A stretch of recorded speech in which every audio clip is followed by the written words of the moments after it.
السلام عليكم ورحمة الله وبركاته. ازيك يا حبايبي؟ عاملين ايه؟ يا رب تكونوا بخير. اللهم صل وسلم وبارك على سيدنا محمد. يا صباح النشاط والطاقة الإيجابية والطاقة المستخبية على حبايبي ومتابعيني.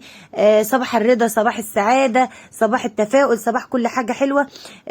على حسب ما ينزل لكم الفيديو. لو نزل لكم الصبح صباح السعادة كلها على عيونكم، لو نزل لكم بالليل أحلى مسا على أحلى متابعين في الدنيا. جيت بقى يا حبايبي النهاردة كده، كان ده أول يوم المدارس وأول وآخر يوم اشتري سندوتشات واعمل سندوتشات كده ايه لاولادي يا حبايبي. والله العظيم الراجل جاي، جوزي جاي وجايب ب 70 جنيه طلبات اللانش بوكس. هو في ايه يا ابني؟ ده احنا لو بعنا البت مش هتجيب 70 جنيه. المهم يا حبايبي، عملت لها ايه؟ قلت لها هو فيها اللانشون ولا الجبنه اللي انت جايبها دي هتغذيها ولا تعملها؟ عملت لها ايه؟ بيض كده يا حبايبي، وعملت لها ايه برضو، حطيت لها جبنه ولانشون وخيار وايه عشان نغذي البت، وبكره اعمل لها ملوخيه. ما 70 جنيه كتير يا حبايبي، اعمل ايه؟ هيدلعونا جامد. اما لعمه ياخد 70 جنيه، امال المفتحين هياخدوا ايه؟ المهم يا حبايبي، عملت البت السندوتشات كده اهو، وحطيت لها شويه خيار كده. قلت ايه عشان خاطر يبلوا رقها كده. وحطيت لها شويه عنب وشويه بلح. قلت لها ايه اللانش بوكس انا جبته دور واحد عشان ما ياخدش حاجه وبرده عايز ياخد. شايفين حطيت لها في سندوتشات قد ايه، وحطيت لها برده عنب وحطيت لها بلح اهو وخيار. وقلت لها بصي يا بت، اي حد يجي ناحيه اللانش بوكس بتاعك ايه اديله. خلاص يا حبايبي. المهم بقى ايه، خلصت كده اللانش بوكس قايمه من الفجر عشان البنت رايحه المدرسه اساسا عشان اللانش بوكس. المهم يا حبايبي، قلت ايه اول واخر مره ان شاء الله اعمل ايه الروتين بتاع اللانش بوكس ده، انتوا فاهمين؟ قلت لها بصي حسك عينك تقول عايزه ايه لانش بوكس تاني. قالت ماشي يا ماما. المهم بقول لها دلوقتي هنا كانوا ماشيين على المدرسه اهون، هي واختها، الباص كان جاي ياخدها. فقلت ايه اصور لكم بقى اللقطه كده ايه على السريع، وخلص بقى كده ايه مع السلامه يا لولو. يا حبايبي يا حبايبي، وانا عايزه اكسر وراهم قله يلا مع السلامه هتروقون، بس الاجازه طولت.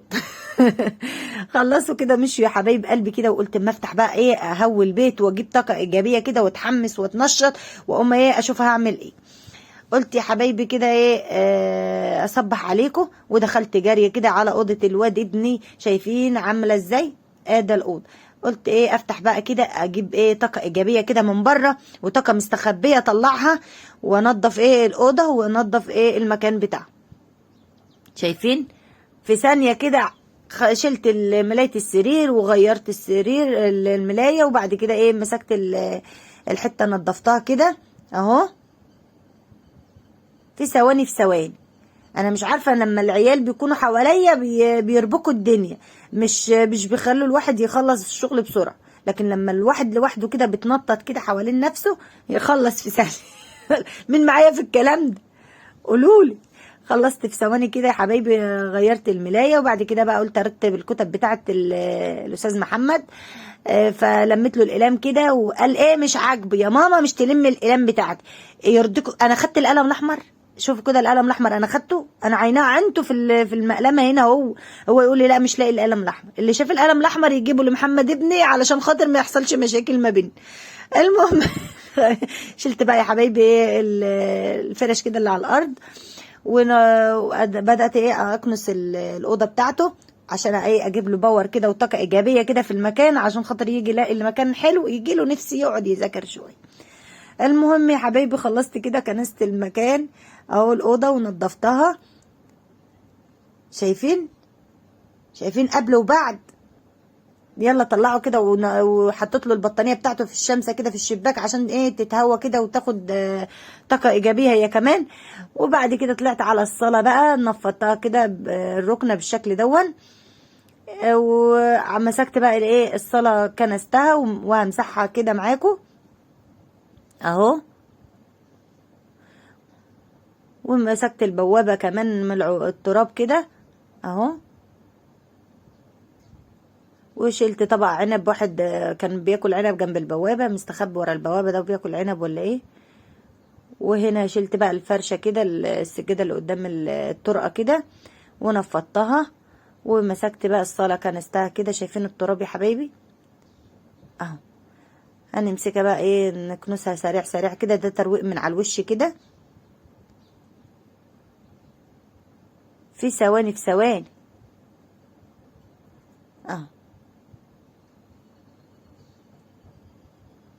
كل يوم من ده. خلاص بقى ايه كنيس كده.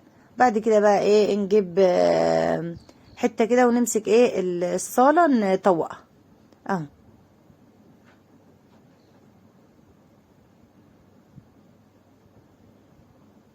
مسكت كمان المطبخ كده برضو، دخلت على المطبخ مسحته برضو، كنسته الاول وبعد كده ايه مسحته اهو. يلا بقى لو وصلت معايا في الفيديو لحد هنا وانا بكنس المطبخ، حط لي لايك واشترك في القناه وفعل زر الجرس عشان يوصل لكم مني كل جديد يا احلى واغلى متابعين في الدنيا.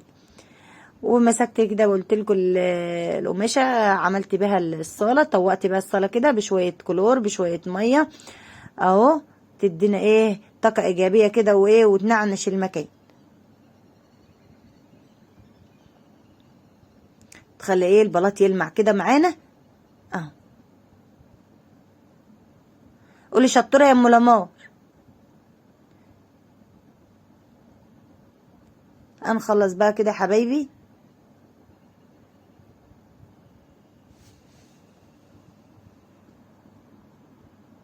بعد كده حطيت دور غسيل كده بالشكل دون اهو.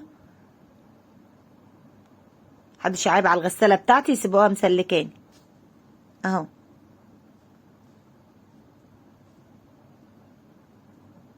هي من القرن ال18 كتر الف خير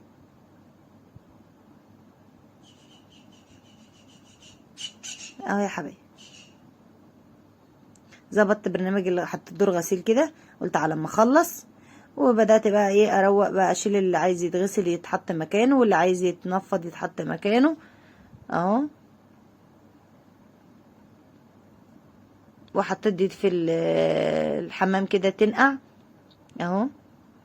ودخلت بقى ايه على المواعين، مسكت بقى كده المواعين ايه بصوا فرمته اه.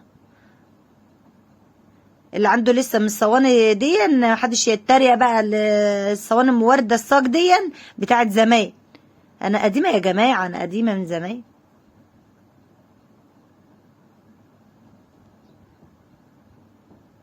اه.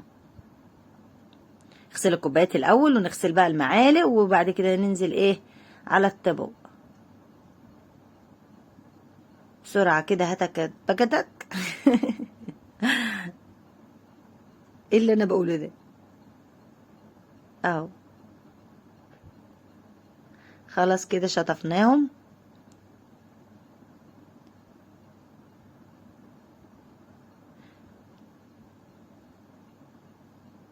نمسك بقى ايه سلكة كده القديمة نمسح نغسل بها الأول كده اسمها نلين بيها المواعين الأول كده، وبعد كده نمسك بقى السلكة النظيفة وبالصابون شايفين ندعكها كده نخلي الألمونيا بتاعتنا ايه تنور اهو.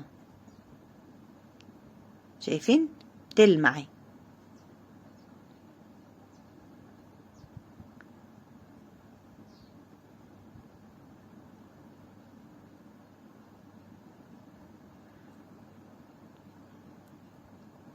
وده كان روتيننا النهارده في أول يوم المدرسة. اللي عمل زي حالاتي كده يقول لي في الكومنتات. يلا حبايب قلبي شجعونا بكومنت حلو منكم يشجعنا ويحفزنا، يا رب يخليكم ليا وما يحرمنيش منكم ابدا. بحبكم في الله يا اغلى واحلى متابعين في الدنيا داخل مصر وخارج مصر.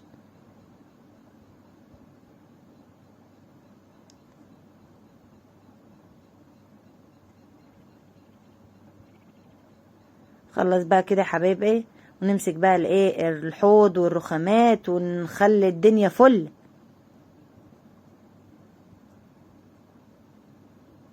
اهو.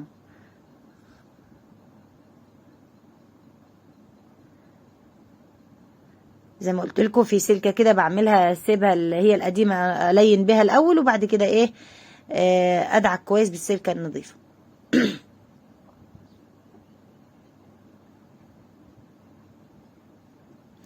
وده كمان الصاج بتاع الفرن البوتاجاز كانوا العيال مكبين فيه زيت، فالطاسه كان فيها زيت وحاطينه في فرن البوتاجاز، فكبوا عليها زيت، فقلت ايه ما اغسله كده معاكم، ما تسيبيش الحاجه تتراكم عشان ما تبهدلش معاكي. مش معنى ان البوتاجاز بايظ ومركون نبوظ فيه، لا، ان شاء الله ربنا يقدرنا ان شاء الله ونصلحه. كل ما اصلحه الشهر ده يجي حاجه تعطل الدنيا، معرفش بقى انا امتى هنصلحه. اللي عارف حد بيصلح يبعتولي ينوب صويا.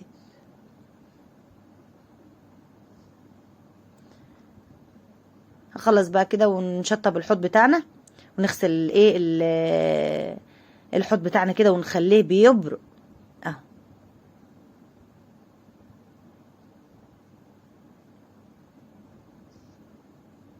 ايوه، اهم من الشغل تظبيط الشغل. ايه رايكم كده حبايبي؟ يلا اشوفكم فيديو جديد، والسلام عليكم ورحمه الله وبركاته. ودي اللمسات الاخيره بقى يا حبايب قلبي، اللقطه الاخيره بقى. ايه رايكم بقى؟